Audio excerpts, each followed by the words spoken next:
Good morning, everyone, and welcome to Unfiltered Vision News, bringing you the news unfiltered, Monday through Friday, 7 to 9 a.m. My name is Dr. Ashaki Noni Nichols, and thank you so much for joining me this morning from wherever you may be joining me, either live on X, Facebook, or YouTube. Thank you so much. Hopefully, you guys will be having a short week this week. It will be the 4th of July on Friday. So definitely looking forward to taking time off, spend time with your families, even if you can't do fireworks, right? I think it's about time, just spend time with your family, make every moment count. So a lot's been happening with the big beautiful bill, and I wanted to get into it, but I wanted to start off with a video that I came across from Jasmine Crockett, where she does have her criticisms, I should say, of Doge, and I wanted to take her concerns into consideration and then take a look at the big beautiful bill, right?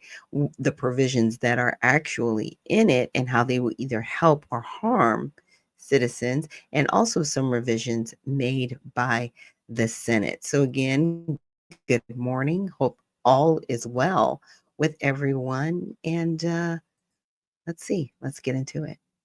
Because we sit here in the Department of Government Efficiency Subcommittee, and the most inefficient thing that we have done since we have had the invention of this nonsense was the fact that we have decided that we will not do accountability or oversight over Doge because we have failed to bring in the person who actually runs Doge. In fact, we have decided, or actually y'all decided, that we wouldn't even debate why it is that we should or should not subpoena Elon Musk. In fact, y'all are just trying to get rid of the musky smell because it wasn't working out very well for you. And now you want to pretend as if you are coming in here to do exactly what your constituents want you to do. But the last time I checked, y'all didn't want to go talk to your constituents, because if there was one thing they were complaining about, it was Elon and it was Doge. You didn't want to hear those. And listen, if I had time, I would run the tape, but I only got 5 minutes because there's plenty of video footage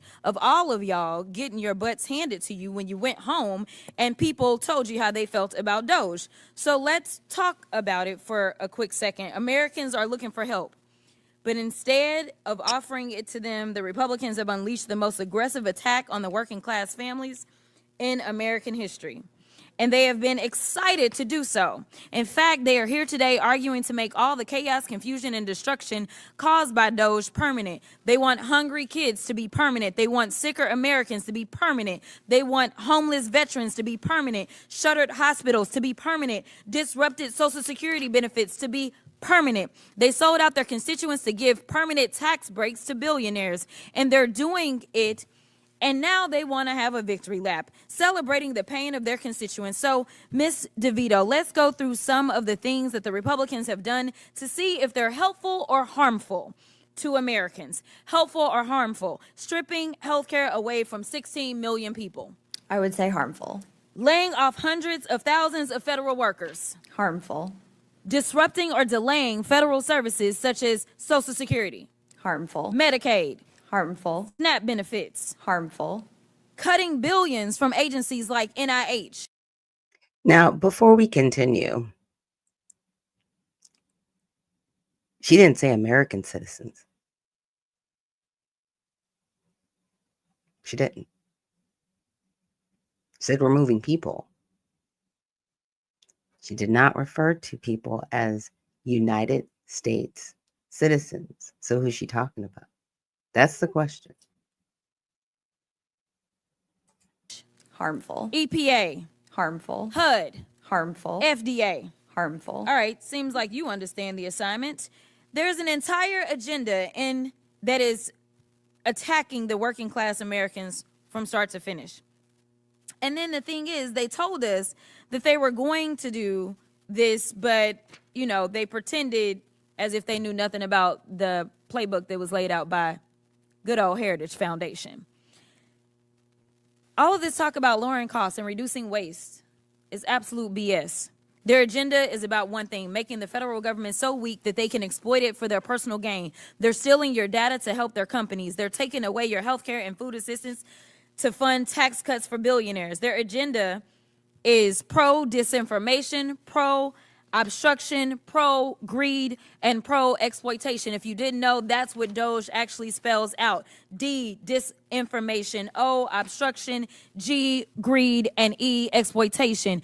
And congressional Republicans have been complicit in this agenda. They've helped this administration terrorize the public. They've allowed this administration to launch the country into a war without congressional approval. And while we're talking about saving money, let me tell you, just dropping those few bombs in one day, that was the beginning of what is going to be a very long bill for us as they talk about being efficient. There was nothing efficient about doing it. And maybe if there was some consultation, maybe with those that say have constitutional authority, since we care about the Constitution, then maybe we could have saved the American people not only money, but the lives that are now at risk, as we have to put out warnings for American citizens in this country and abroad. Maybe we need to start leading with the people at the middle of what it is that is guiding us, instead of following one person. The reason that people like me say things like y'all are in a cult is because somehow people are abdicating their duties and abdicating the very people that put them into office. But I got 30 seconds. They've allowed this administration to steal congressionally approved money for cancer research and food delivery to vulnerable communities. They've allowed Elon Musk to infiltrate your medical records and banking data. They've allowed this administration to ignore court rulings, and now Republicans are here patting themselves on the back, literally arguing to make this chaos permanent. So Americans are going to continue to live through chaos and destruction that has been occurring ever since he swore in January. And I hope y'all remember who caused this, because it wasn't The just Trump gentlelady's line. time has It was expired. also the congressional Republicans. The who don't gentlelady's have a spine time to do has what's right. expired. Yeah. So very interesting to see Marjorie Taylor Greene leading the Doge Committee, and Jasmine Crockett there, of course, and she's doing what she's being paid to do. She is. It is what it is. And most politicians are paid to do a lot of the grandstanding that they do. Let's not pretend that they don't. They do. And it's unfortunate, because you can definitely see who's there for their people and who aren't. And I'm just saying, you can definitely tell. So what I did was I decided to, run the transcript through ChatGPT, because I wanted to see, like, okay, what do you think about this? Like, is Jasmine telling the truth? Is she not? And it was very interesting, because initially it was like, yeah, these things are of major concern. But then when I asked ChatGPT further questions, it's almost like it contradicted itself when I went to the actual bill, right? So we're going to look at all three. So, because I know people out there probably, are you picking on her? I'm not picking on her. When I saw what she said, I was like, okay, a lot of people wanted the Department of Government Efficiency, and there was a lot of waste, fraud, and abuse found. And a lot of the people that were obstructing the government from really looking into what was going on were actual members of the House, right? I remember when Maxine Waters was standing out there saying, no, they need to take their hands off the money. But yet and still, her husband and other people around her have benefited from government contracts in the billions and millions of dollars. Or I should say millions of dollars. I'm not sure about billions, but definitely millions of dollars. And USAID in particular, there were a lot of members of Congress benefiting from that. You don't see them out there fussing about it, do you? Not too many. Now, Miss Crockett herself, this is somebody who's making under $200,000 a year, and they work less than 155 days a year, guys. They work less than half the year. The other half is spent, back in their states, making sure that they're doing that part of the work as well. But yeah, she's got like some houses that are worth over $9 million. So either she came from money and she's a trust fund baby, right? Or something else is going on. Like, how is your net worth way more than 200,000, right? And you just got to Congress. You just got there. So either your stock trades are amazing or somebody's paying you to be what you're becoming. And it's unfortunate, but it happens to all of them. So I'm going to share with you what I did. Let me see, make sure you guys can see everything appropriately. Let me get rid of this part and make this a little bit bigger. Make sure you guys, like I said, that you can see it. And so it says there's one big beautiful bill. It's a Reconciliation Act, which it is. So when I asked it, from Representative Crockett's perspective, this is what it gave. It said the key provisions she mentions are Medicaid cuts, including working requirements and eligibility hurdles, estimated to strip coverage from millions. It doesn't say who these millions are. It just says that it's stripping people, right?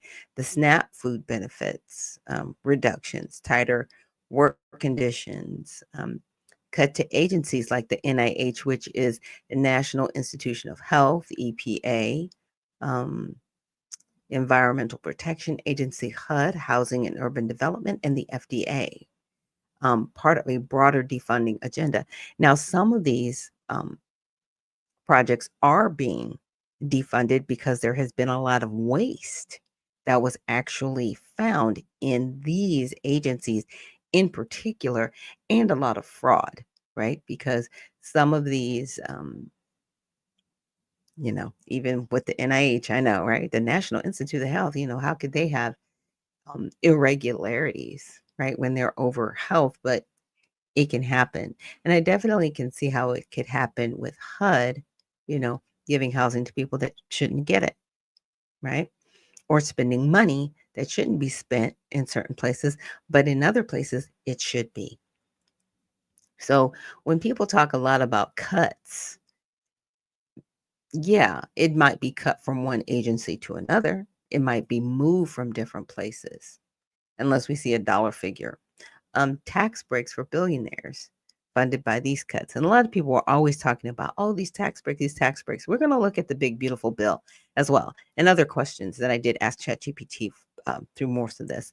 And so the impact harmful projection shows 16 million more uninsured by 2034, 3 to 5 million losing SNAP, millions losing Medicaid coverage, reduced reduced research funding, and regulatory capacity.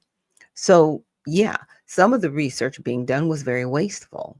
It was not helpful, nor was it impactful to the United States, period.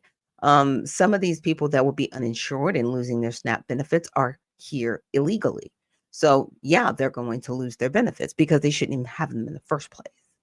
And then those that also may lose them that are American citizens are people that are able-bodied that will help to get back to work. They're not trying to create homelessness. They are not trying to create poor people. They are trying to create people that are independent and not dependent on the government. And those are the things we need to remember, right? Because when we lose that and we forget that a lot of what we have in place, this social safety net to assist individuals, is not supposed to be a lifestyle. It is supposed to be a hand up, not a handout. And that has been forgotten because a lot of people have turned it into a lifestyle to live off of the federal government. Now, interestingly enough, companies have done the same thing. They have made a lifestyle out of benefiting off of the federal government. Now, if you make something that people can benefit from the money, where the government says, hey, we need this, we may need that, right? Okay. And you make a product that you can sell, that you can actually put out into the general population, okay, then you're being helpful. But there are some people who make money off of the federal government just doing consulting. Are they really helping? Or are they just lining their pockets? That's the bigger question. Nobody ever looks at that part. So the Heritage Foundation Project 2025, which you mentioned, it is a right-wing playbook, and they say for radically restructuring federal agencies, weakening them to benefit private interests and centralize presidential authority. Crockett's claim the GOP cuts follow this blueprint designed to dismantle public programs to exploit government and profit politically or financially. Interesting. It's not that they want to dismantle the programs. They want to make sure that they're working efficiently, number one, and people are not taking advantage of them, right? Because there are people that need them, and we want those people to make sure that they get assistance. But we should not be assisting those who are taking advantage of the programs. I did a post on X a while back where I showed, and these statuses have been since removed by the Trump administration, which was temporarily protected status and also paroled in the United States.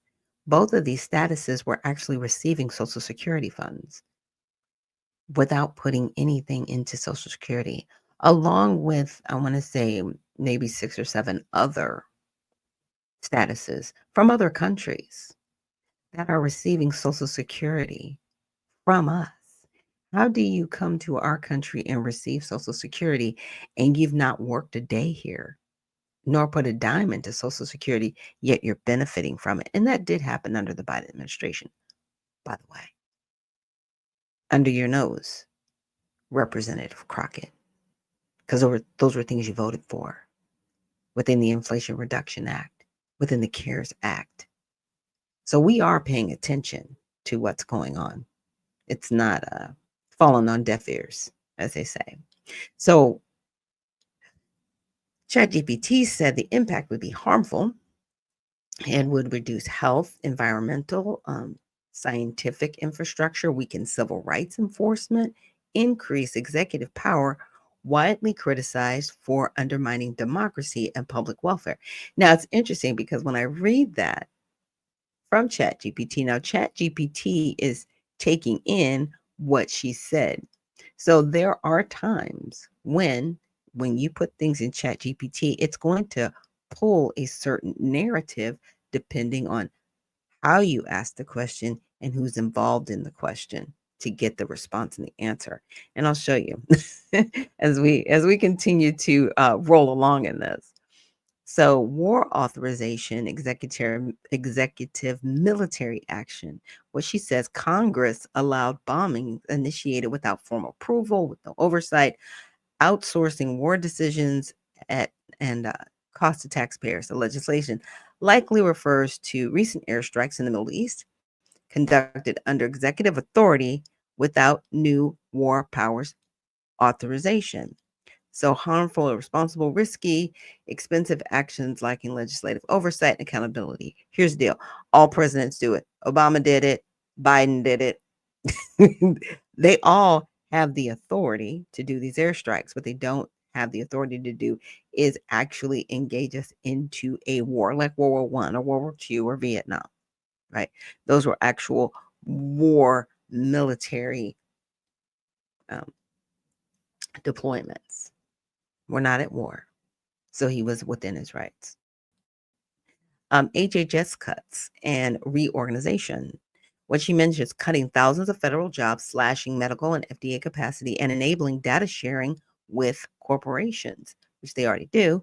Okay, link to real actions. An executive order, Department of Government Efficiency, EO 14210, proposed 20,000 HHS jobs cuts, merging agencies and impacting CDC and FDA.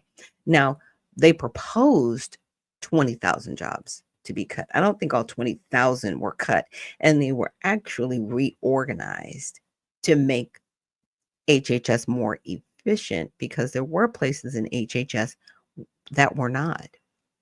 And the CDC and the FDA, let's be frank and clear, the CDC is a very interesting entity because it, I should say, it is not a part of the federal government, but it takes direction from the federal government, and it also gives guidance to the federal government.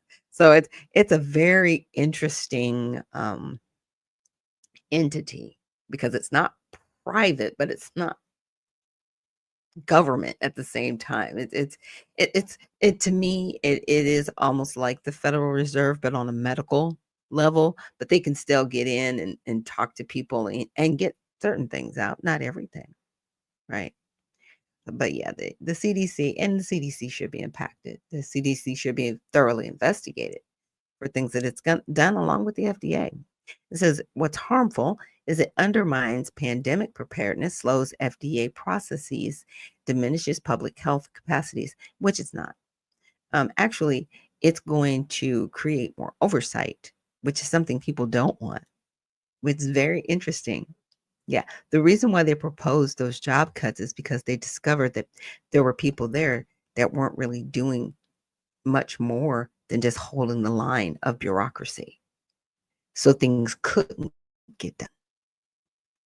Okay, so it gives a summary of the policy area and the effect on Americans. Of course, everything was super duper harmful. This is in conclusion. Jasmine Crockett is pointing to real identified legislative and executive actions from the one big beautiful bill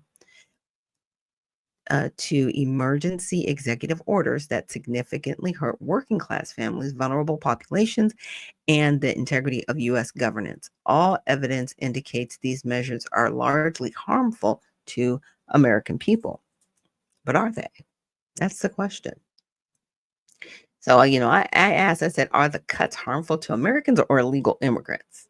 Like me and my my chat are having a conversation. It says the cuts Representative Crockett criticizes, particularly Medicaid, SNAP, and Social Services agency funding and federal workforce, are primarily harmful to American citizens, not undocumented immigrants. So here's the breakdown. So, like I said, I asked it and I was like, okay, who are we talking about? It said Medicaid cuts. These proposals often impose work requirements or restrict eligibility, impacting low income Americans, particularly senior citizens, disabled people. Undocumented immigrants are already ineligible for Medicaid except for emergency care. So these cuts do not target them. Interesting. Food stamps. SNAP is primarily used by American citizens. Some legal immigrants may qualify after a 5-year wait. Undocumented immigrants do not qualify. So cuts harm poor working American families, not undocumented people. That's interesting because I actually saw the receipts where people were here illegally undocumented. They were receiving money. They were receiving benefits. So I was like, really, ChatGPT? Okay, let's keep going. Let's keep going because I kind of lived through some of this outside of your mindset. So, Social Security, HUD, NIH, and other agencies impact their these serve American seniors, families, veterans, patients, and the disabled. Undocumented immigrants do not get Social Security, federal housing, or NIH medical grants. Cuts directly hurt American populations, including rural communities. So, of course, because I had to ask, I had to know. So the final verdict, the legislation and budget proposals referenced by Judge Crockett are not about cutting services to undocumented immigrants. Instead, they overwhelmingly target and harm American citizens, especially working class families, veterans, seniors, children, people with disabilities. Do not save money by reducing undocumented immigration costs, since those populations already receive very few federal benefits. So it said in the big beautiful bill, it said it refers to removing taxpayer benefits for illegal immigrants in part two of the bill. Can you give a breakdown? So I asked, he goes, and I guess they're referring to it as OBBA, um, specifically on provisions to remove taxpayer funded benefits from undocumented immigrants and how these changes are expected to impact people. So this, and let me show you guys the bill really quick. So you see, it says removing taxpayer benefits for illegal immigrants. So this is actually in the big, beautiful bill. Okay. I was just talking to ChatGPT, having a conversation. It says premium tax cuts and Obamacare subsidies. What it does, it eliminates access for undocumented immigrants to the American Affordable Care Act. Now, you just saw that I asked ChatGPT, and it says they're not receiving any of that. But then it changes tune when I asked it. Yeah, I don't want to say garbage in, garbage out, but it depends on the question that you ask ChatGPT, the response you'll get. So, scope. It affects roughly 2.7 million non-citizens. So we went from undocumented to non-citizens. Okay. So I need you to follow the lingo because there's different lingo. Depending on what the question you ask, that's the response you're going to get. Who currently benefit from these subsidies through lawful present status. Like I said, and some of those statuses have changed. But it just told me that they weren't getting that. Just told me they're not getting those benefits. But when I asked it again, it said, oh, yeah. It actually is going to block them. Very interesting, right? So here we go. The impact. It reduces federal on these subsidies, but primarily blocks undocumented individuals, not U.S. citizens, from receiving them. So U.S. citizens are fine. Undocumented individuals are not.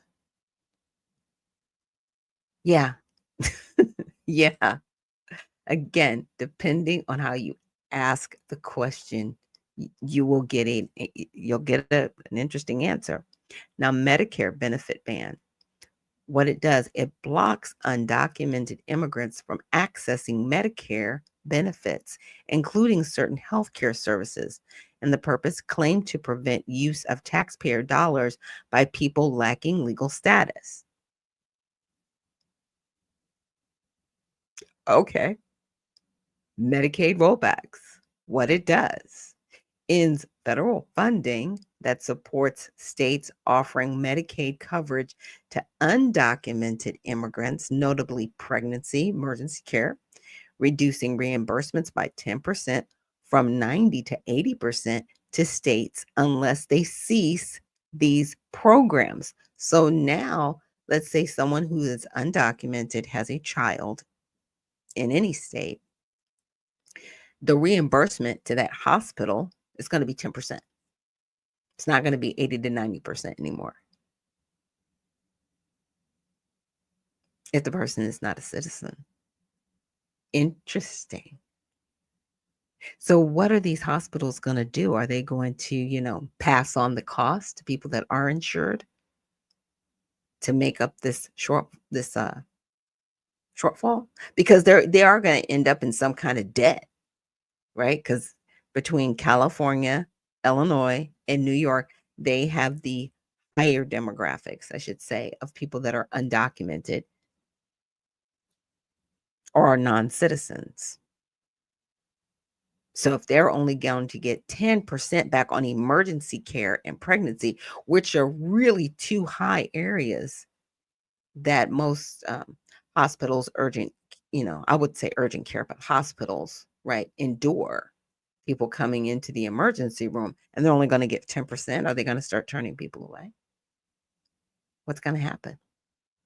It's going to be very interesting to see what happens next. So the impact, it threatens to force states like Colorado, New Jersey, and Massachusetts to either halt coverage for undocumented residents or shoulder much higher costs. But ChatGPT, you just told me. Let me go back to it. ChatGPT, you just told me. You just said the legislation and budget proposals by Jasmine Crockett are not about cutting services to undocumented immigrants. Instead, they overwhelmingly target and harm American citizens. Now, when I went down here, just just to hear, it says it threatens to force states like Colorado, New Jersey, and Massachusetts to either halt coverage for undocumented residents or shoulder much higher costs. What are we doing? Again, it's just fascinating. So, work and verification requirements for Medicaid. So, what it does, it enforces stricter eligibility checks for all Medicaid recipients, including periodic re-verification and adding co-pays and work mandates, right? So, more so, they used to call them welfare to work programs or ticket to work programs. So note, these requirements apply broadly, but disproportionately complicate access for low income citizens and immigrants alike. Yeah, it's going to impact them because they're going to have to re-verify. So if someone's here on a visa or a green card and they overstay, they could get deported and lose their benefits. And they shouldn't be getting benefits anyway. According to the 1996 Act. They should not be getting any benefits, but they did a whole workaround under the CARES Act and the Inflation Reduction Act. So, remittance fee and Social Security number barriers. What it does, it imposes a 3 to 5% excess tax on remittances sent by those without Social Security numbers, ITINs, primarily targeting undocumented immigrants. Tax breaks. Tips, overtime, child tax credits are restricted to Social Security holders only. So here's the impact. It creates new financial barriers that could push undocumented individuals to use informal channels to avoid fees or exclusion. Mm, mm, mm. Wow. Okay. Okay, so who gets affected? So undocumented immigrants are definitely affected all the way across. Legal immigrants and citizens are not. And in the mixed status families, children or spouses impacted if parents lack Social Security numbers. Yeah, telling you guys, it's very interesting. So I did the impact analysis. Intended benefits saves federal funds by excluding undocumented individuals from costly public programs, right? So getting them off of those social programs, which they shouldn't be on anyway, prioritizes these benefits for U.S. taxpayers per supporters. Okay. Broader consequences. Undocumented immigrants, while ineligible for most taxpayer funded safety net benefits since PRWORA in 1996. And what that was, it's legislation that states that anyone coming over here from a foreign country has to be established with some form of job in order to facilitate them living here. They cannot apply for social benefits. So no Medicaid, no Medicare, no food stamps, and no cash aid, period. If they cannot take care of themselves, they can't stay. That was the deal in 1996. But for some reason, when we did the CARES Act and the Inflation Reduction Act, they just bypassed that whole thing. And it says still receive limited support, pregnancy, and emergency care, and Affordable Care Act. These would now be cut. So these three things would be cut for people that are undocumented. Now, state level healthcare programs for undocumented children may collapse, raising uninsured rates, reducing preventative care, and increasing ER use. Yeah, because that's the only way they'll be able to get care. And these ER places, they're only going to maybe get 10%, but they won't get any federal funding. They'll have to rely on the state. So these states have, look, y'all gonna have to get up out of here because it's real. It's real now. You're not going to, there's, I should say, there's no more free lunches. That's not happening. Yes, we do have a social safety net in this country, but we are not a socialist country. We're not going to be Venezuela. We're not going to be some of these other countries. We're not doing that here, and you need to go home. And if you left that, then you needed to think it through before you came here. If you did not have a capitalist mindset coming in, that you were not going to be dependent on the federal government here. Yeah. If your mindset is I'm just gonna apply for benefits and sit off the teat of the American people, lunch is over. It's over. Remittance fees may suppress immigrant contributions to home country economies and drive remittances underground. So this is what they are talking about. I came across this video. Let me pull it up really quick because I was fascinated. I was like, whoa, because I didn't see it or hear about it till now. Let me get this. Hold on. Yeah, here we go. No immigrant will be able to send money to their countries of origin. If you do not have legal immigration status, you can't send a single dollar home. This isn't a warning, it's happening. Now the Remittance Control Act kicks in tomorrow morning, blocking all money transfers without valid U.S. documentation. Trump declared during his announcement, illegal immigrants have been draining $150 billion annually from our economy. That ends tomorrow. The numbers are staggering. 42 million immigrants send money overseas, supporting 800 million family members globally. Western Union, MoneyGram, Zelle, all blocked without a real ID or valid social security number. You're cut off completely. Banks must verify legal status before any transfer violators face $10,000 fines per transaction money. Transfer businesses risk losing their licenses. Families in Mexico, Guatemala, El Salvador are about to lose their only lifeline. Even supporters are calling this extreme. This isn't just policy, it's personal. Yeah, but here's my thing. Really? Really? People act like, oh, you guys can just keep sending money, and supporting other, because we already send these countries billions of dollars. We already do that.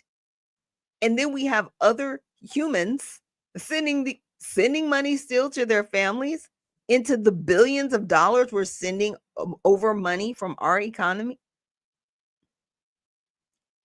Look, and he's being nice about it, in my opinion, because I would be like, okay, anybody sending money back to their home country, they need to go back to their home country and be denied citizenship. Period.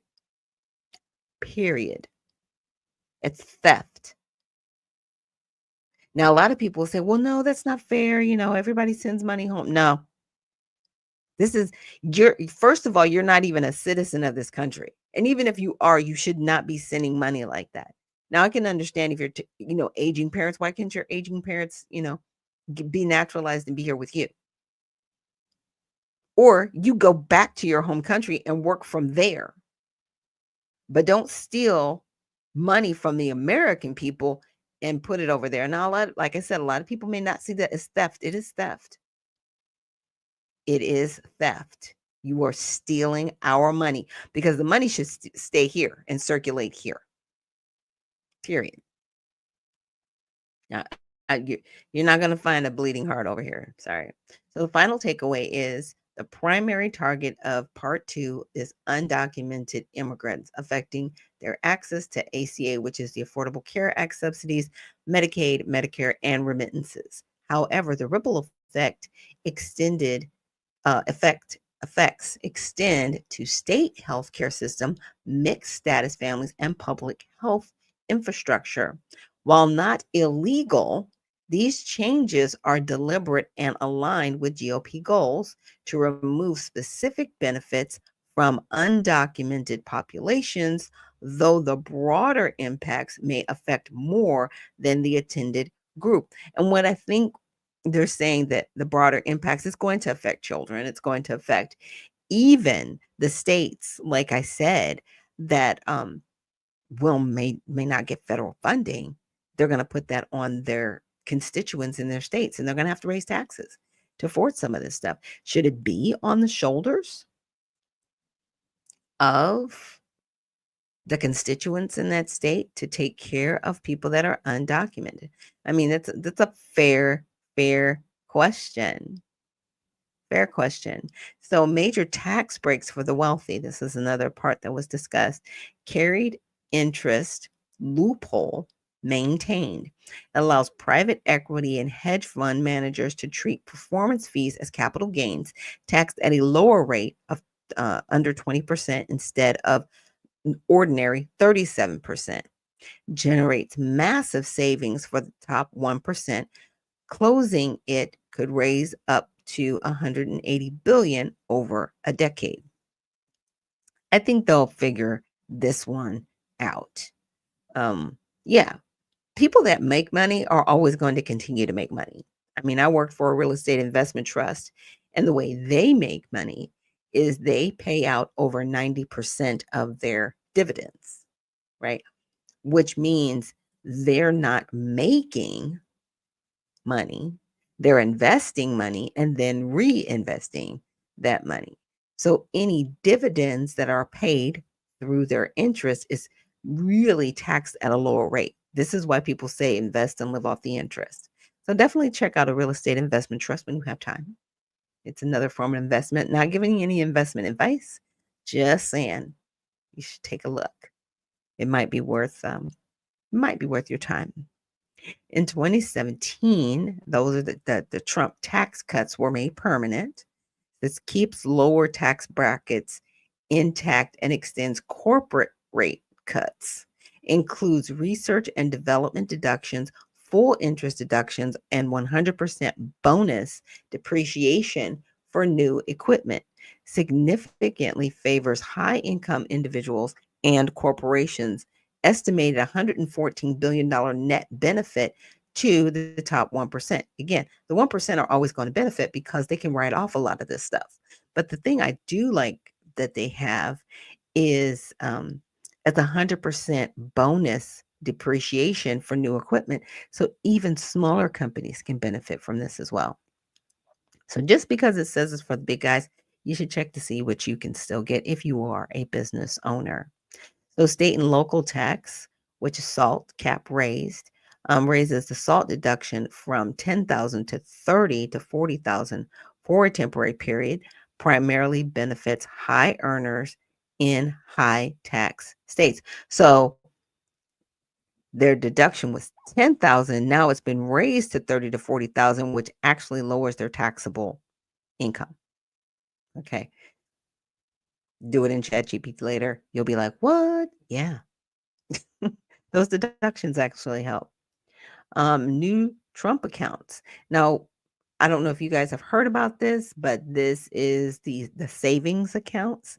So it's a one-time $1,000 child bonus with a tax-free growth up to $5,000 a year. So parents can put up to $5,000 a year in this bonus for their children, right?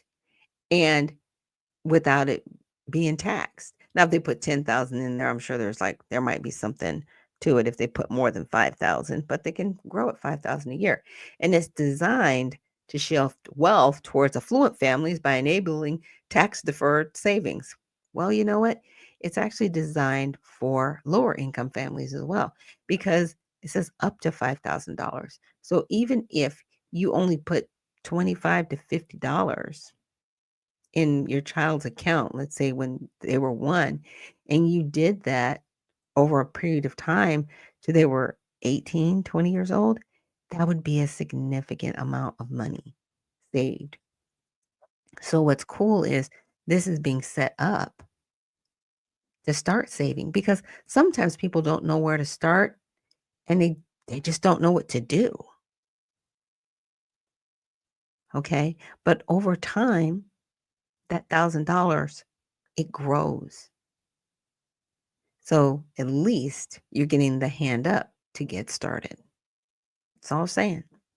So tips and overtime deductions, it removes federal taxes on all tip and overtime income, primarily helps high tip earners, but also benefits wealthy service employees. Yeah, it is going to benefit a lot of these workers. And the good part is that money will go right back into the economy, or what they spend or even what they save.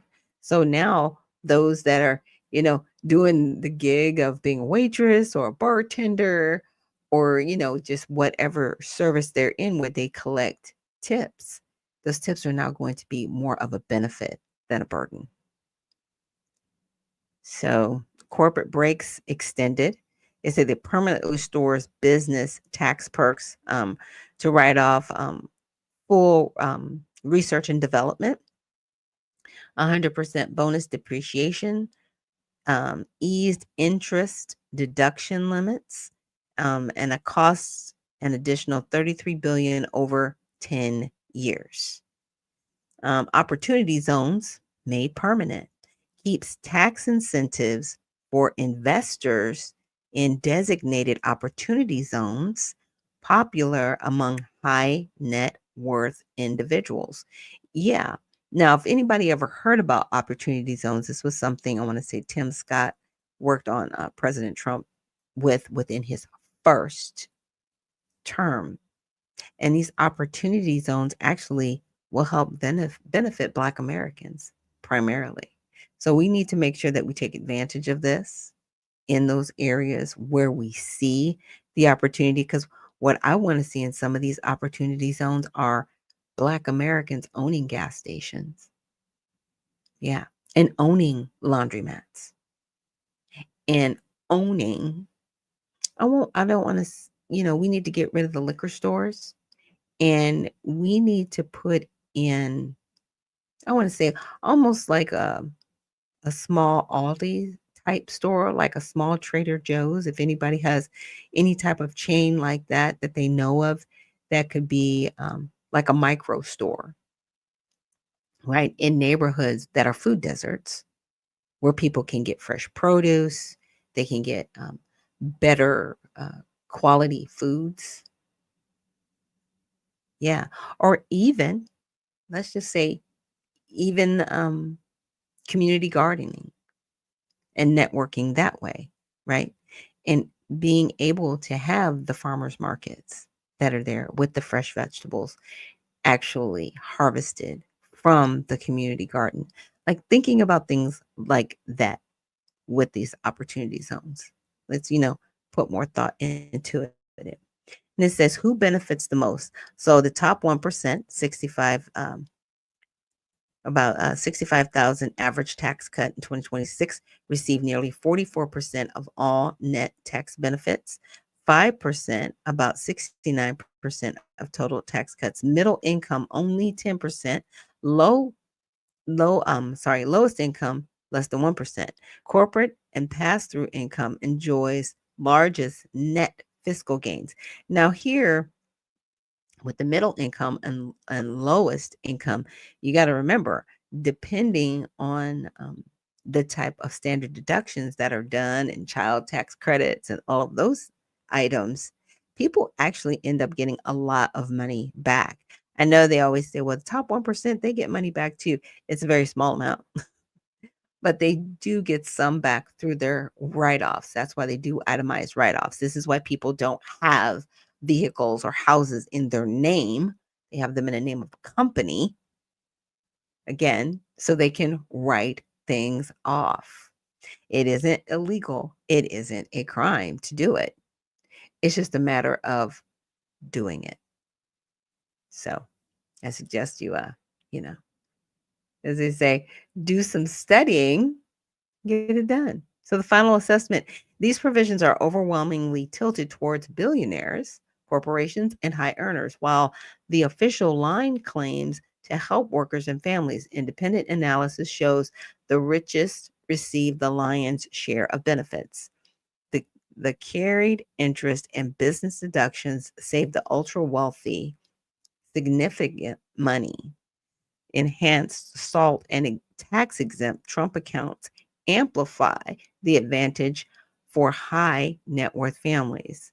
Internal analysis, JCT, touts benefits for lower earners, but nonpartisan watchdogs like ITEP highlight the stark disparity. So the bottom line, while the bill includes some giveaways to working class families, expanded child tax credits, tips, overtime breaks, the most substantial and targeted benefits go to billionaires and corporations. Independent fiscal analysis show the wealthiest capture disproportionate advantage from these tax provisions. Let me know if you like more breakdown. So, yeah, and it definitely does look that way. But again, could you buy a house and put it in a corporation's name? You could. Could you buy a car and put it in a corporation's name? You could.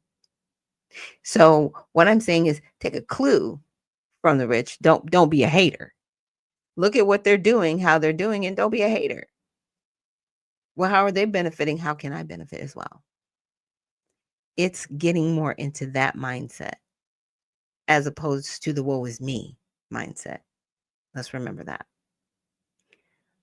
And then I asked, like, what were the Trump tax accounts? And I pretty much explained that, it's exempt from income tax on earnings within the account. There's those subject to standard unrelated business income tax, annual contribution of up to $5,000 a year. And it's interesting because they're saying, oh, this is just for rich families. It's not just for rich families. It's for all families, right, that have eligible children and eligible families for that matter. So, with this birthright citizenship being challenged, people having undocumented humans here, that's going to be challenged. So, I'm really hoping that people don't think, oh, I had a kid on the soil, but you may not be eligible because this is for U.S. citizens.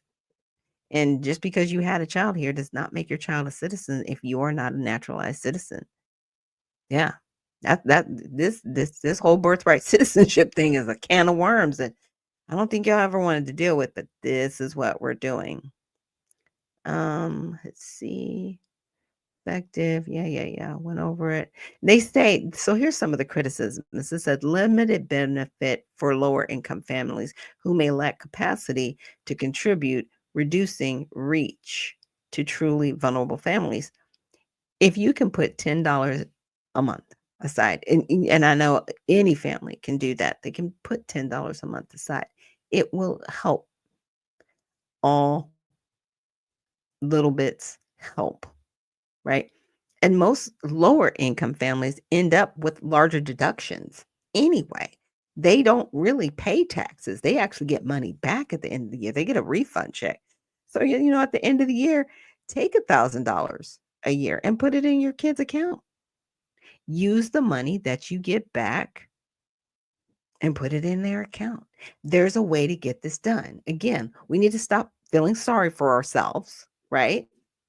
And really start looking at what we can do as opposed to what we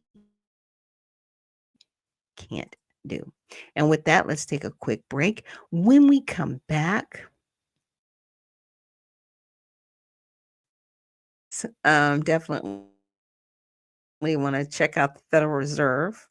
And thank you so much for joining us here on Unfiltered Vision News. And we'll see you later.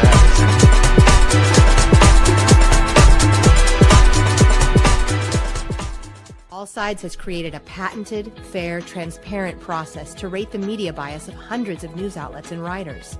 We assess each media source and rate them as far left, lean left, center, lean right, or far right, allowing you to quickly identify different perspectives. All Sides uses many methodologies to determine bias, including the Blind Bias Survey, gathering people from all parts of the political bias spectrum and having them read and rate articles blindly, without telling them who wrote the article or which media outlet it came from. Then we take the average bias rating of several articles from a given media outlet for our final bias rating. Another powerful method we use is the editorial review. Focus groups of people with multiple political viewpoints who review the works of a media outlet and come to a consensus on its bias. We also look at credible third-party data, including academic research by top universities. Finally, what you say matters. We gather community feedback on our site every day, including hundreds of thousands of votes on our bias ratings. Our final bias ratings aren't determined by these votes, so they can't be gamed or falsified by any group.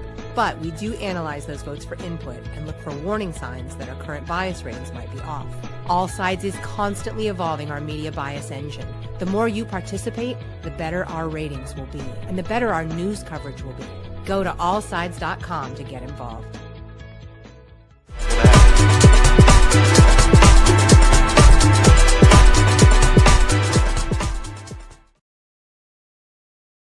And welcome back. Thank you so much for joining us here on Unfiltered Vision News, bringing you the news unfiltered Monday through Friday, 7 to 9 a.m. Eastern.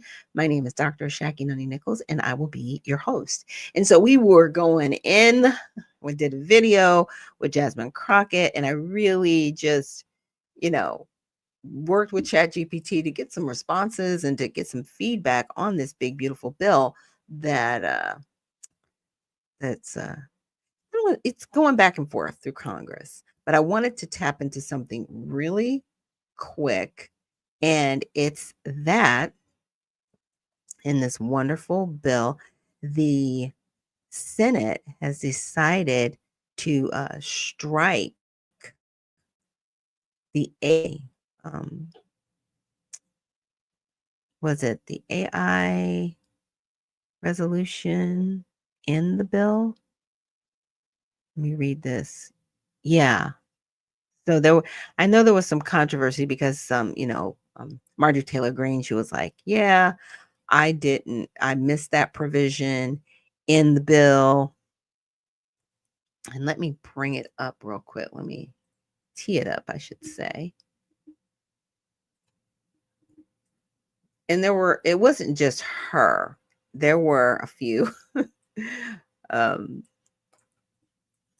representatives that said, I missed it as well. Okay, come on. Let's see.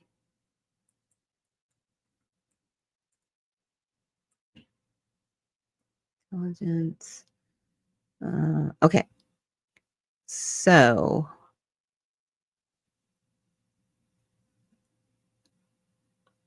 there was the implementation of artificial intelligence, and people kind of, I don't want to say they flipped out, but they were like, what? We can't make changes to this over 10 years. It was kind of weird, right? The way it was done. People were like, wait a minute. Can't do that. For reducing, recouping improper payments. Let me get this right. Yeah, people were kind of like, okay, we get what you're trying to do, but telling us that we can't like mess with this thing for like 10 years, I think, yeah, people kind of freaked out, but some people missed it. Some people missed it. Let me get it to it. I'm the cost right now. Oh, come on. Monetization, I think. Yeah. Yeah. And somewhere for about 9 years. Okay. So let me share my screen. There we go. Okay, so in here, you've got the Artificial Intelligence and Information Technology Modernization Initiative. And it says the funds out of Treasury appropriated to remain available until 2034. The deployment of the intelligence. Right. To facilitate within the Department of Commerce to adopt artificial intelligence models and increase operation efficiencies and service delivery, to improve within the Department of Commerce cybersecurity. And here it was this moratorium section that people were like, wait a minute. It says in general, except as provided in paragraph 2, no state or political subdivision thereof may enforce during the 10-year period beginning on the date of enactment of this act any law or regulation of that state or a political subdivision thereof limiting, restricting, or otherwise regulating artificial intelligence models, artificial intelligence systems, or automated decision systems entered into interstate commerce. So a lot of people said, I missed this section, or it was inserted afterwards. I just, and I appreciate their humanity, right? They missed it. They weren't looking for it. It might not have been a part of the bill that they were specifically working on, and they were just focused on one particular part of the bill. So let me minimize this. I don't know if you guys can hear this or not. If you can't hear it, tell me. I'm going to play it, but if you cannot hear it, please tell me. The U.S. Senate kicked off its so-called vote-a-rama session on Monday as Republicans worked to pass President Donald Trump's sweeping tax cut and spending bill. They were set for a marathon amendment session in which the minority Democrats are allowed to offer an unlimited number of votes. This is part of the arcane process Republicans are using to bypass.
Okay.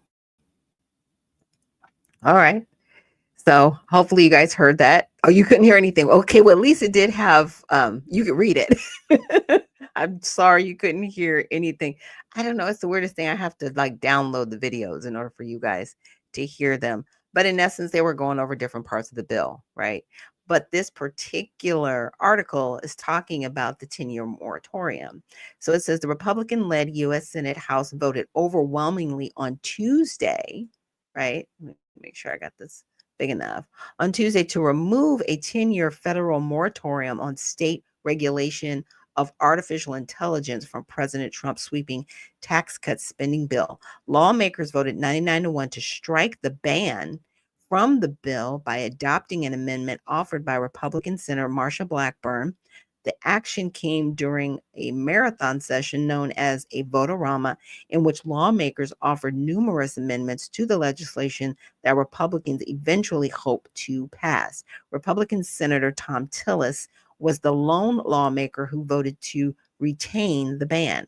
The Senate version of Trump's legislation would have only restricted states regulating AI from from tapping a new $500 million fund to support AI infrastructure.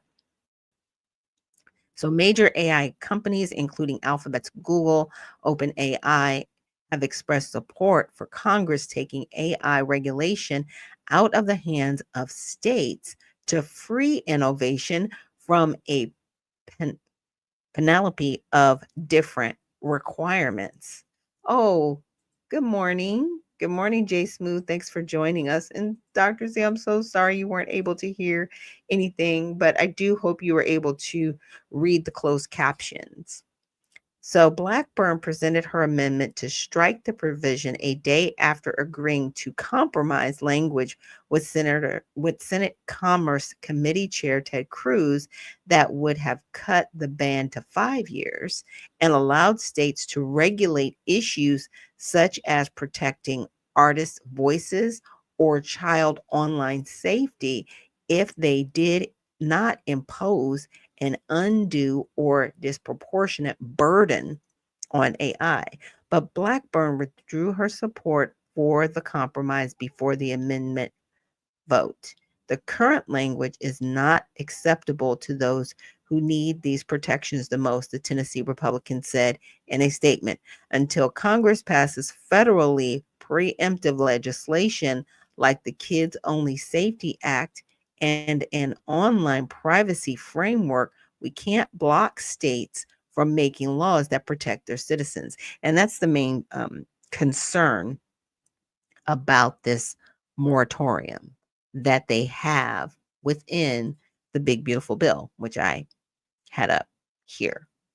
So, and what it does state, I'll read it again. It says, except as provided in paragraph 2, no state or political subdivision thereof may enforce during the 10-year period beginning on the date of this enactment of this act any law or regulation of that state or a political subdivision thereof limiting, restricting, or otherwise regulating artificial intelligence models, artificial intelligence systems, or automated decision systems entered into interstate commerce. And I find that this part of the bill fascinating because it does have overreach, right?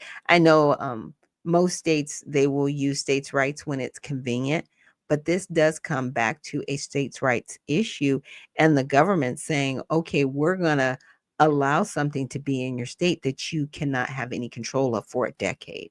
In my opinion, that's very dangerous. It's extremely dangerous. And this section should not be included in this bill. And it should be in its own separate bill with its own separate needs, because it will need to be updated. It will need to be amended as things change, as things need to change. But to let AI, in essence, be autonomous for 10 years is extremely dangerous, in my opinion. So we're going to move on from the wonderful, big, beautiful bill. Thank you for everybody for joining us this morning, by the way, and taking your time to hang out with us. But what I want to do is I want to get into the Federal Reserve. And I'm first going to show a video from our press secretary sharing a little bit about what's going on in the Federal Reserve. Top is Switzerland. They're only paying a quarter for interest rates. Cambodia, Japan, Denmark, Thailand, Botswana, Barbados, Taiwan, Bulgaria, Cuba, Sweden, Morocco, Cabo Verde, South Korea, Algeria, Canada, Albania, Libya, Malaysia, China, New Zealand, Trinidad and Tobago, Czechia, Bolivia, Australia, Costa Rica, the Bahamas, Kuwait, Papua New Guinea, Bosnia, United Kingdom, and the UAE are all paying lower interest rates than the United States of America, which has one of the hottest and strongest economies in the world. The president sent this note to the Fed chair. It says, Jerome, you are as usual too late. You have cost the USA a fortune and continue to do so. You should lower the rate by a lot. Hundreds of billions of dollars are being lost, and there is no inflation. And the president is right. There is historically low inflation thanks to his policies, and we will continue. Okay. So, right, we've got that, but now we've got this. I'm going to do a talk to the Fed board. Meet Harel Hizmo. He's a principal economist working inside the Federal Reserve. So you write speeches for Powell? Yeah, like for certain paragraphs. I'm just really worried that I'm saying stuff like stuff that's classified. Do you deal with classified stuff? It's all classified. Right? Quote, it's all classified. Let me start this over from the beginning, because I know sometimes The audio and the video don't match up, and it drives me nuts. Principal economist. Right now, I'm preparing for something. I'm going to do a talk to the Fed board. Meet Harel Hizmo. He's a principal economist working inside the Federal Reserve. So you write speeches for Powell? Yeah, like for certain paragraphs. I'm just really worried that I'm saying stuff like stuff that's classified. Do you deal with classified stuff? It's all classified, right? Quote, it's all classified. It's all classified. Trump is a crazy person. It's very clear. I mean, he's a dumb guy. Like, Does he hate Trump? Like, is the feeling neutral? Of course. Okay. Yeah. And Trump was president. He wanted to stimulate the economy. Right. But he wouldn't do it. And he started raising interest rates, doing the opposite that Trump wanted. So, I mean, so the feeling is this, that like, we don't want Trump to be in government. Right. Harel Hizmo, principal economist with the Federal Reserve, says Jerome Powell wants to go down in history as someone who, quote, held the line against Donald Trump, unquote. He's doing it for the legacy. He wants to be remembered in history as somebody who held the line against like Trump and like somebody who like helped the economy. So he wants to preserve his legacy as someone, savior. even though he's Republican on paper, Democrats still love him. Yeah, because he's responsive. Like under Powell, the Fed has changed to think about equity issues like racial issues, think about wealth inequality as part of the mandate, as part of the things we're following. Think about climate change. Harel Hizmo says, quote, people think conservatives are dumb and that the, quote, Federal Reserve would discriminate against those conservatives depending on how out there they are. People think they're dumb. Would they be like discriminated against? I mean, it depends on like how like out there they are.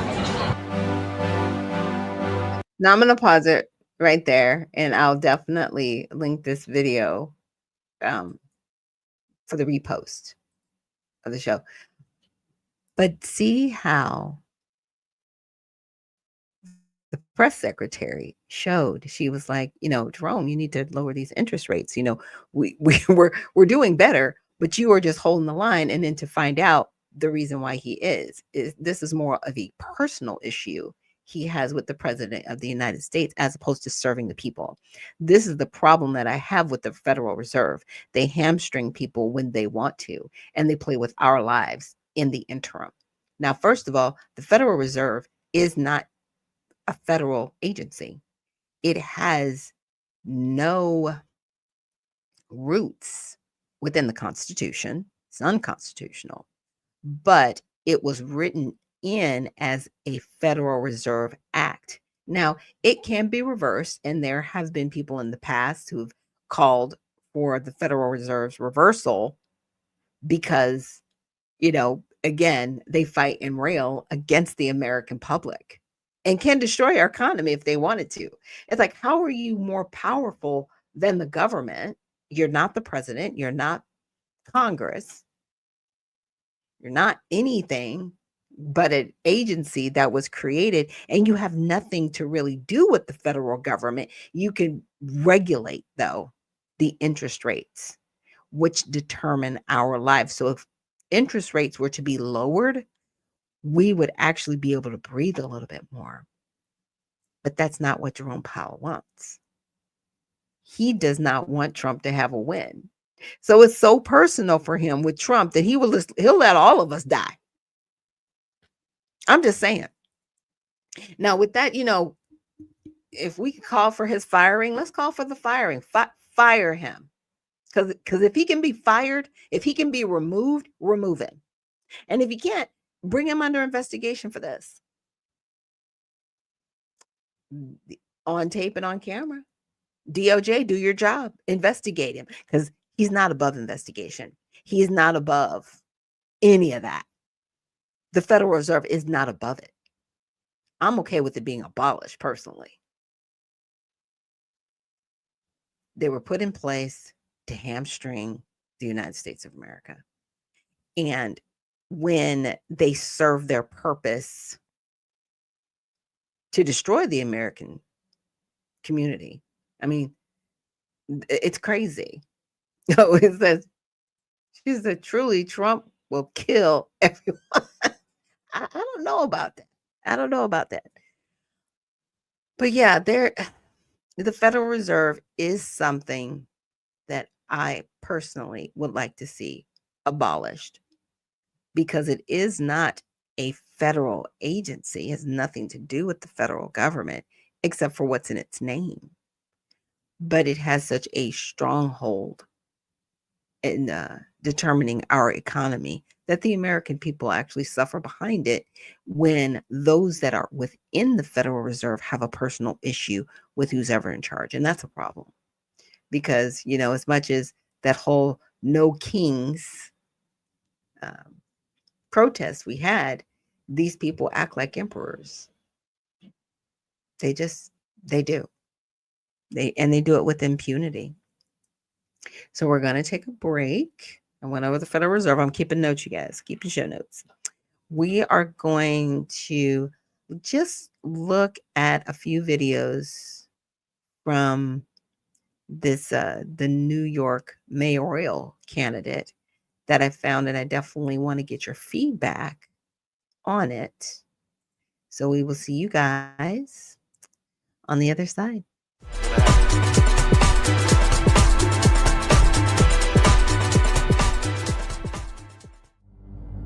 A life empowered is closer than you think. We're all looking for a better way. Reimagine what's next with a new sense of exuberance. Why not power on like you mean it? Or power off blissfully? A better sleep is a better awake. You've never moved like this before. Influence CSJ is a council with the energy nature intended. Imagine reprogramming the way you look at the speed of science.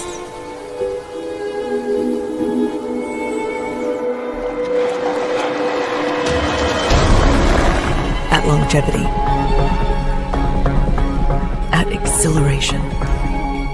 It's next level rejuvenation. Taking your well-being from the inside out and outside in. The light within is ready to ignite. Be the light. LifeWave.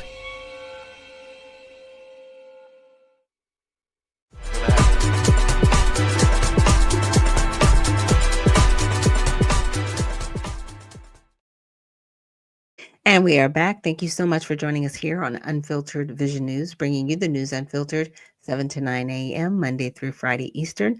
My name is Dr. Ashaki Noni Nichols, and I will be your host. And so now we are going to get into some videos that I wanted to look at in regards to the Muslim Brotherhood, where they're at, and also the new candidate for mayor in New York City. We have a meeting almost every single week at our community center in New Hyde Park. Along with that, we're currently trying to get a bill passed in Nassau County, Muslim Appreciation Day. All right? So, the bill, we're going to get to the floor. We want we have a lot of support, community support, guys. Muslim Appreciation Day in Nassau County. Along with that, we're helping to combat Islamophobia in schools all across Long Island and New York. And recently in Elmont School District, for the first time in 30 years, we have our first Muslim representative on the school board who just won his election, Shada Zahid Khan. So we are pretty much making dawah, telling people more about why Islam. And we have different booths here. This one is the Spin the Wheel booth, where they come, they give a minimum of $10 donation, and which will go towards us sending out Qur'ans all over with all the requests that we're receiving every minute for the Qur'an to learn about Islam. Amana funds are a set of mutual funds, 4 different mutual funds, started all the way back in 1986. Now we have roughly $7 or $8 billion in assets, and we serve the nonprofits in the Muslim community. Us in the Muslim community, we need to do a better job of understanding how to increase our wealth. At Lifelong Halal Investments, we have pioneered how communities should be built the halal way, a way where the community comes together to invest in a halal Sharia-compliant manner to build housing communities alongside us as part. Now, I want you guys to take note. He said halal and a Sharia compliant community. Sharia law contradicts constitutional law. But we have people here on American soil that do follow Sharia law. So I just hope everybody caught that and you didn't miss it. We as a developer, the constructor, and also the investment administrator build communities at the rate of thousands of units in a halal way. Thank you for giving us an opportunity to showcase SB funds here. SB funds is the largest issuer of Sharia compliant, socially responsible investing strategies deemed in the. We want that bill. Again, they are saying that they are Sharia compliant. Okay. So this is not about America. This is about Sharia compliancy. I just need everybody to catch on to that. Socially responsible investing strategies deemed in the exchange traded funds which trade on New York Stock Exchange. It's the largest issuer of those funds, 5 ETFs on New York Stock Exchange right now. We are here promoting our Vision 2030 program. We are working to do a major renovation and rebuild of our building. We want to expand our building so that we can continue to be a beacon in our community, the Upton community in Maryland, so that we can continue to do dawah and continue the legacy. I think it's amazing what ICNA has been able to do. I think gathering tens of thousands of people together for different resources. We have Amana funds, we have ICNA relief, we have social work opportunities, we have employment opportunities, we have great speakers from Imam Omar Suleiman, who's a community fave, one of my favorites. Yes, so I'm a state representative from the state of Connecticut. I've been in that role for about 3 years. Prior to that, I was on a Board of Education elected for about 6 years. So now as an elected official in Connecticut, I have almost 9 years. Yeah, I mean, I think it's a great opportunity, especially in this country, to be able to have your voice the way that local politics work. We know about the national stage, but people often don't know about their own community positions. So city councils and Board of Educations control what most of, happens in our day-to-day life. And even our state assemblies control a lot of what happens. Okay, so you heard it. She said our state assemblies and our local politics control what happened in our day-to-day lives. This is something that I keep trying to reiterate to us. We need to run at the local level. Now I want to show you a video from the mayoral candidate. Some of you guys may have seen this. The attacks, I will not move on those principles. And I tell you, brothers and sisters of this masjid, that we have an opportunity starting tomorrow for early voting until Election Day on June 24th, an opportunity to show that New Yorkers want that consistency. They want those principles. They want a belief in humanity. And alhamdulillah, in this city we have 1 million Muslims. 200,000 of us are registered as Democrats. But in the last election, only 7% of us voted. Sorry. Let me add that back to the stage. I'm trying to multitask, y'all. Often it feels like there's not much to vote for. But this year we have an opportunity. We have an opportunity. And I can tell you, I began this race at 1%, and today I am just 2% away from Andrew Cuomo.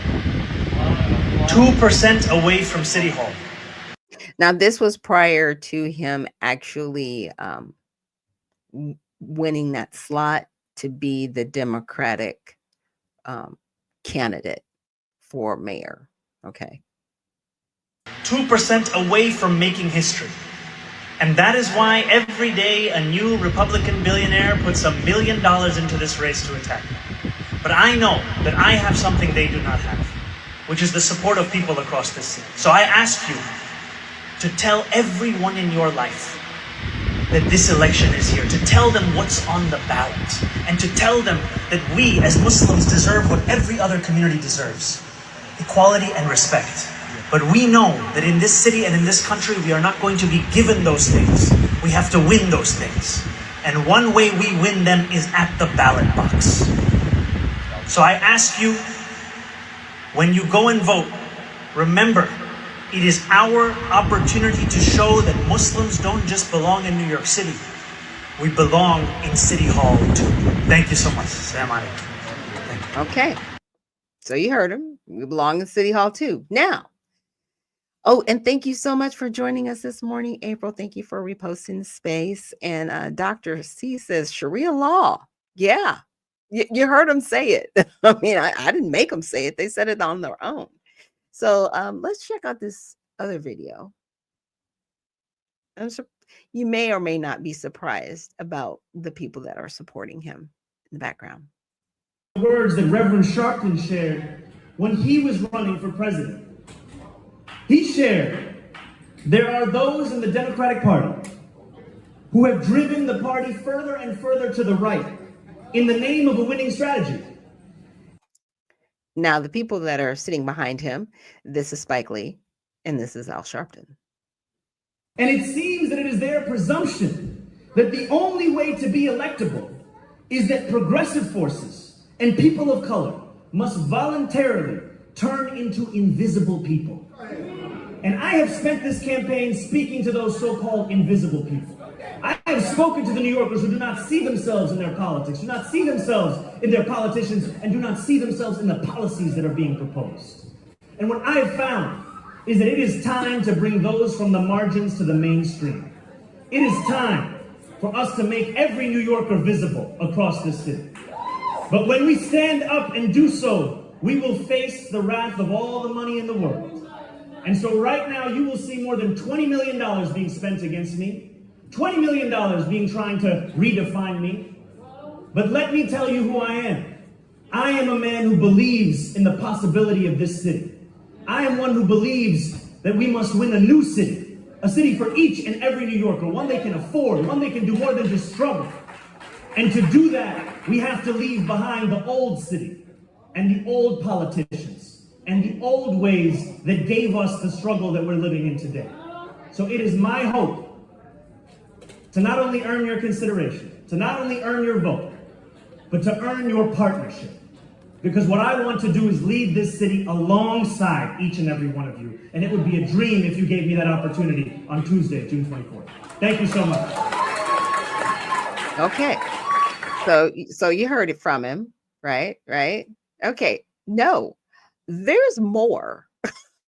Okay, y'all, there's more. I got to bring up this video because this is a little intense. Even for me, it was a little intense. Toward the Vienna model, we'll have to go beyond the market. We can establish community land trusts to gradually buy up housing on the private market and convert it to community ownership.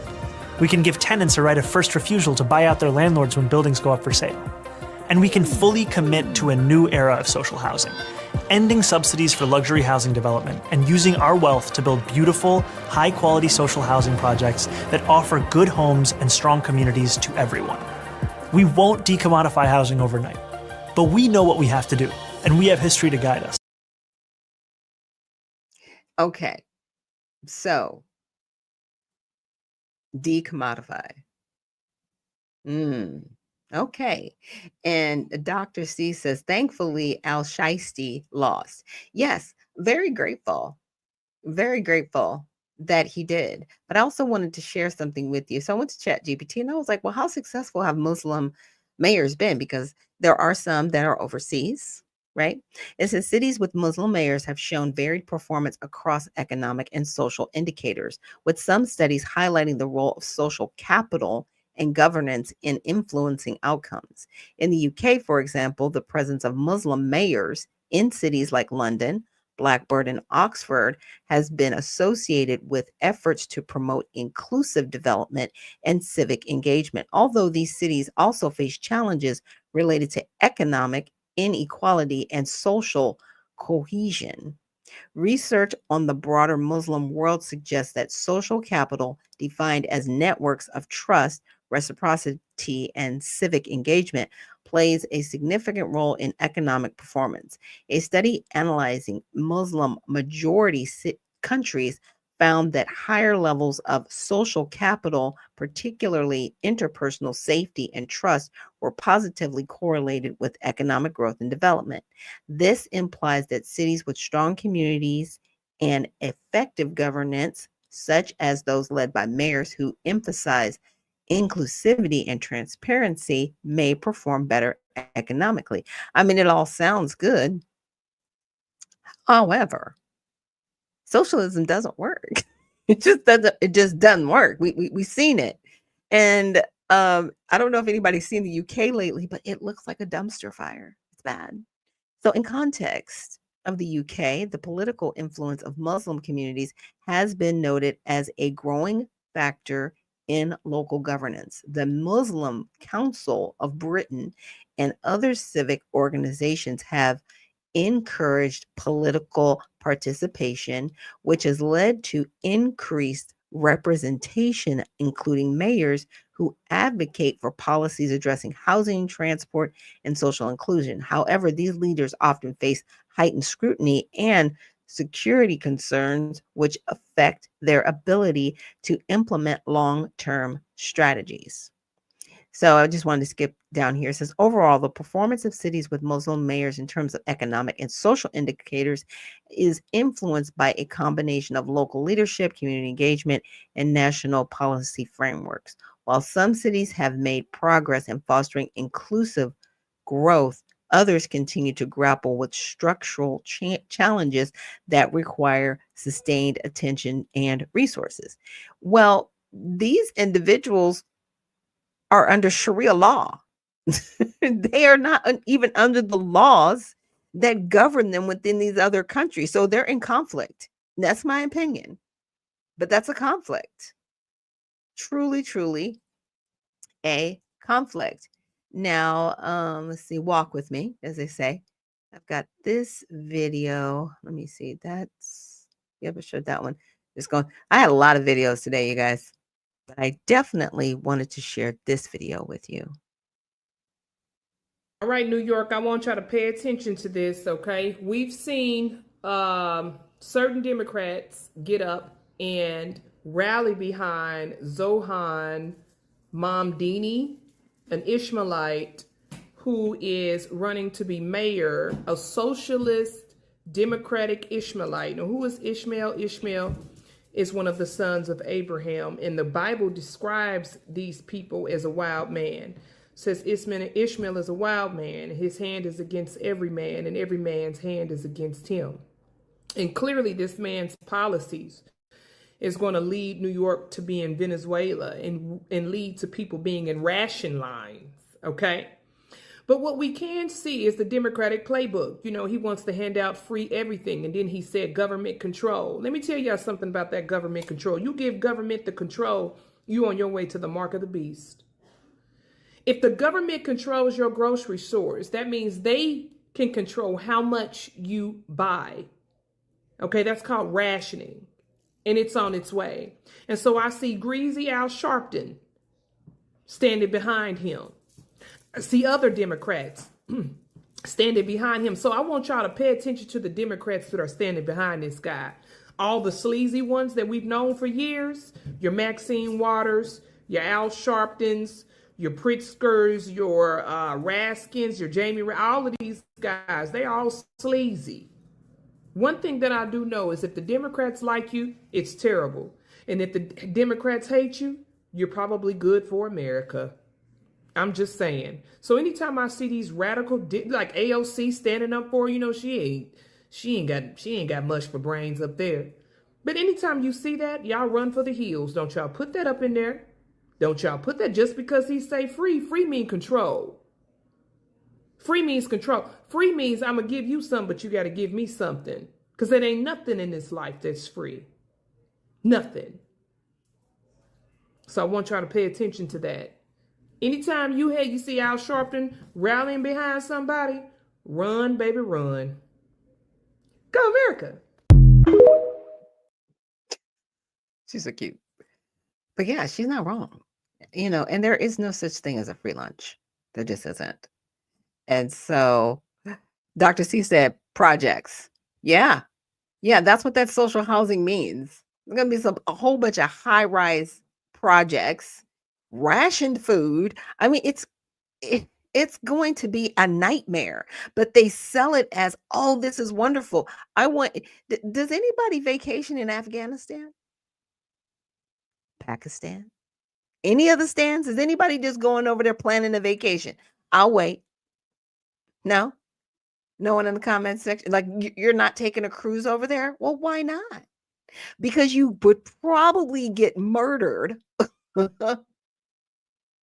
because you're not wearing a hijab.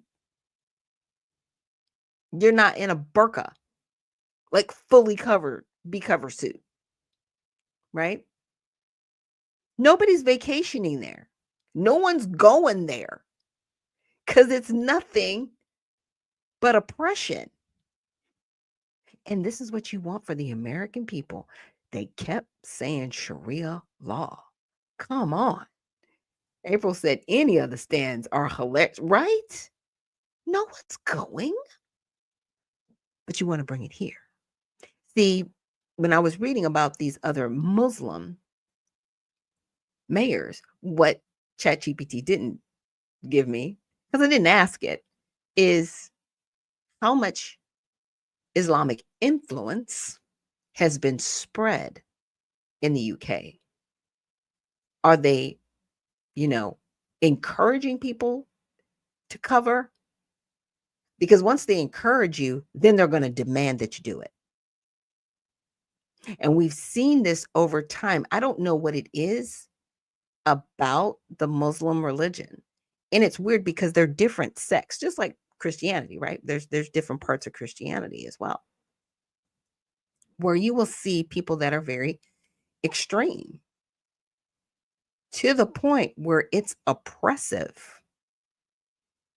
Now, I haven't seen anyone from the Nation of Islam, and correct me if I'm wrong, I don't know. I haven't. If anybody knows anybody from the Nation that has served in any type of political office, I haven't seen it personally, so I don't know. But I have seen Muslims that are from different Islamic faiths and backgrounds that do practice Sharia law within our political structure. As you saw the young lady that was there saying that, she had served 6 years on the Board of Education and now she's in city council. And I'm like, this is dangerous. And a lot of people might say, well, Shaq, no, it's dangerous because when they are under Sharia law, they are not governed by the Constitution. They are governed by a completely different set of laws that contradict our laws. And for me, anyone, I don't care who they are, if that's what you want to be under, then you need to go to the stands and live there and build that up and do what you want to do over there. But you're not going to do that here. You need to be up off the soil. And there needs to be just like a whole thing about it. A whole thing. You need to leave. You cannot serve. If anyone is under Sharia law, they should not be allowed to serve in public office. I don't know. Is anybody with me on that? Am I standing alone? Because I'll stand alone in the soapbox. I'm cool with it. I'm okay with it. But anybody who subscribes to Sharia law should not be able to hold any political office. And a PTA, okay? You can't even be on the PTA if you're about Sharia law. No. We do not want that here because what I've seen is anybody who practices that, whatever they're around is destroyed. It's destructive. There's nothing but rubble left. They bring death and destruction. They do not bring peace and prosperity. And for Al Sharpton and Spike Lee to be sitting behind him, I'm so glad Spike Lee was sitting behind him. So those of you in New York, yeah. And Dr. C says she agrees, and I'm definitely somebody, I enjoy Spike Lee's movies growing up. But now to know that, okay, you are an open socialist, but see, you have enough money to escape this. Al Sharpton has enough money to escape this. Do you ever really notice how Have you ever seen a poor socialist? Like really, like running for office, like somebody like down on their luck socialist? No, they all have money. AOC, socialist, got money. Bernie Sanders, socialist, got money. This guy, Mamdini, socialist, he has money. They all have money because, see, they're not going to be living in the high rise with you. They're going to be living somewhere in a gated community while you're living in the high rise. Anybody seen the Hunger Games? Because that's where we're headed. Rationing? Really? Subjugated communities, 15-minute cities, where if you go outside of the city, you'll be charged a carbon tax to make sure that you keep within the confines of the city. Come on, guys. This is right at our doorstep. New York, telling you, y'all need to figure it out. I got a candidate there, Shay Michonne. She's getting her act together so she can get on the ballot in November to cook this dude. Come on. We need better representation in New York City. I don't know, have New Yorkers had enough? Have you had enough? Because socialism is not the way, because once this person gets their talon claws into that seat, it will be very difficult to remove them because, see, there are enough Muslims there to run the table. Don't sleep it.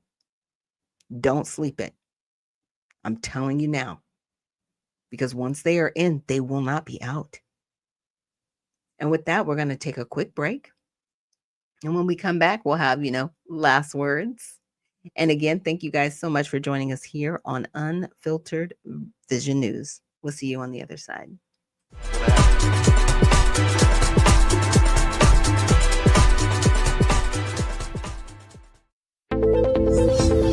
The browsers of today are broken. They've been overtaken by a barrage of sneaky and annoying ads, trackers that follow your habits, and cookies that build profiles, and all sorts of other internet clutter that's taking precedence over the content that you want to see. In fact, these useless bites can take up to a whopping 50% of page load times, with a third of it anxiously trying to learn more about you. To make matters worse, some ad blockers are even letting ads through when large advertisers pay them. But do you really want a leaky ad blocker? It's because of these very reasons that we developed Brave, a new browser that kicks internet crud to the curb and makes it faster, safer, and better to surf the web than your current browser. With Brave, everything you need is built right in. We integrated technology that automatically blocks trackers, annoying ads, and shields everything that can cramp your style and destruct your privacy. With it, you can expect increased speeds nearly 2 times faster on laptops and up to 4 times faster on mobile. And unlike any other browser, Brave allows you to support your favorite publishers with automatic micropayments, so it's a win-win for you and your favorite sites. To top it all off, Brave is open source, because we truly believe it's our web and we need to fix it together. So ask yourself this question: do you want a web browser made for the internet of today? If so, try Brave. It's faster, safer, and ad-free.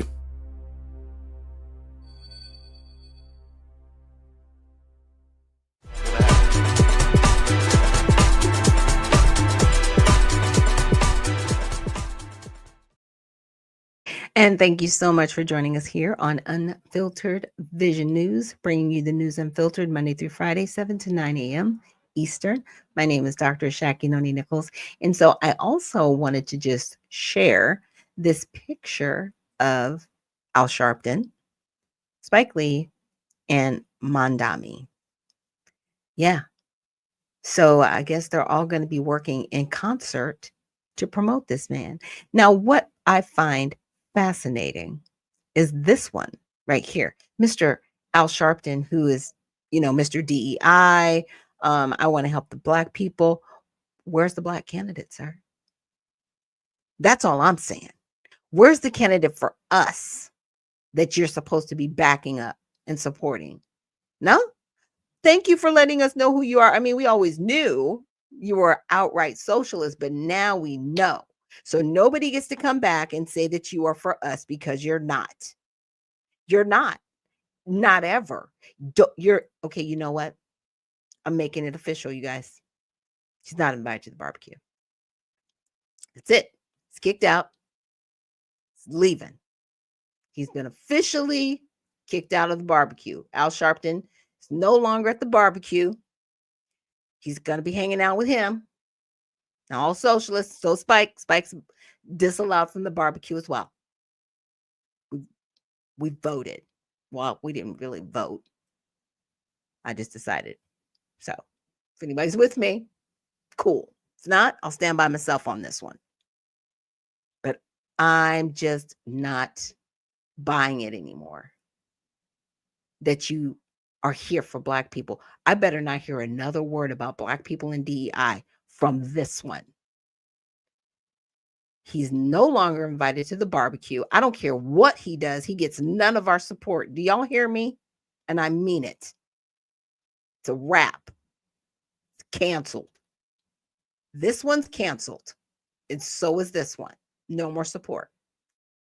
Okay. Now, I also bookmarked this post from Elon Musk. It says, they just pretend to be two parties. It's just one uniparty in reality. And we all know that because the debts under Democrats and Republicans have skyrocketed. Neither of the major parties has been successful so far in addressing this issue. So here's where we were in like the 70s, right? Mid to late 70s going into the 80s. And here we are in 2023, and the debt has just gotten higher. But interestingly enough, you see the spike happening in 2009 to 2018. Well, who was in office? It was Obama, and then it was Trump. And Trump thought by spending more money, it would lower the debt. Then we went through COVID, which messed up the whole supply chain, and they had to spend more money to get us out of debt. Now we're in this cycle of spending more to lower the deficit. And it's never going to happen. It's never going to happen. We need to create more ways to make more money than we spend. I mean, it sounds easier said than done, but that's just where it is, and that's just what we have to do. So today has been, if you've been with me from the beginning, a little bit educational. You know, I wanted to make sure that we went through the big, beautiful bill. I wanted to also make sure that I was sharing with you guys some of the parts of the bill, right? And really going over parts discussed by Jasmine Crockett, because when the video that I showed earlier, she had a lot of complaints about Doge and what they were doing, and saying she wanted to subpoena Elon Musk and question him. What do you want to question him about? I mean, he went in and he saved money, while everybody was like, well, they have access to your social security records. So do you guys. So you have our information, federal government. Like, what are we doing? He's not going to do anything with it. He can't do anything with it. But all of your wonderful security breaches, I wonder where our information is now, federal government. We should be able to sue you guys into oblivion for mishandling our information, but that's a whole side subject. But I wanted to take one more look at this part, because they keep talking about people that are going to be removed and people that are going to be harmed, right? Harmed. So let's check this out. Now, it says removing taxpayer benefits for illegal immigrants. Let me say that again for the people in the back row. Removing taxpayer benefits for illegal immigrants, not for U.S. citizens. Not for legal immigrants, for illegal immigrants. And these are our dollars, okay, that are not going to be going to them anymore. It says permitting premium tax credit only for certain individuals. right? It's amended by inserting or in the case of aliens who are lawfully present are not eligible aliens after individuals who are not lawfully present. So eligible aliens is amended. Okay. So there are people that are eligible and there are people that are ineligible. So that's what they're breaking down. Okay. Of the Immigration Act meets all eligibility requirements for immigration visa, but for whom such a visa is not immediately available. So they're breaking this whole thing down, right? But at the same time, an individual such as herself wants to say, right? They'll use the words undocumented. They will use non-citizen. They'll use all of these different buzzwords, but at the end of the day, these people aren't here legally. And they're not going to benefit. Oops. They're not going to benefit from us. So immigration status in the case the individual's eligibility is based on an attestation of the enrollee's immigration status and attestation that such individual is an eligible alien, meaning of the Internal Revenue Code. So they're, like I said, they've really broken it down. And Dr. C said, yay, yes, it's a big win. And for as much as the Democrats, and it is predominantly the Democrats, complain and say that this is going to hurt people, they never say American citizens. They say it's going to hurt residents. They say it's going to hurt people, but they never say who those people are that will be harmed. It's because they are still trying to protect people that are here illegally. So really listen closely when you hear these representatives, when they are speaking about this bill, when they are speaking about individuals that will be affected by the bill, right?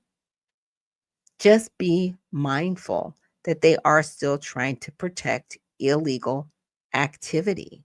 And it's going to catch up to them because Tom Homan, he is not putting up with it. He really isn't. Let me see if I've got this video that I can share with you guys because I was like, oh, he is on one. So let's check it out. Talk really quickly about the excellent agents of ICE. Turns out right now that CNN is pushing an app to track ICE agents to help criminal aliens evade being detained. We have the article up right here along with the clip. What's your response to CNN? It's disgusting. I mean, I cannot believe we're in a world where the men and women who enforce the law are the bad guys and one who broke the law, they're victims. And look, it's already a dangerous job. You know, ICE agents are arresting the worst of the worst. President Trump committed from day one. We're going to concentrate our effort on public safety threats and national security threats. So right there, the job's already dangerous. But when you're out there tracking ICE movements and giving people heads up they're coming, that just puts the danger at a whole new level.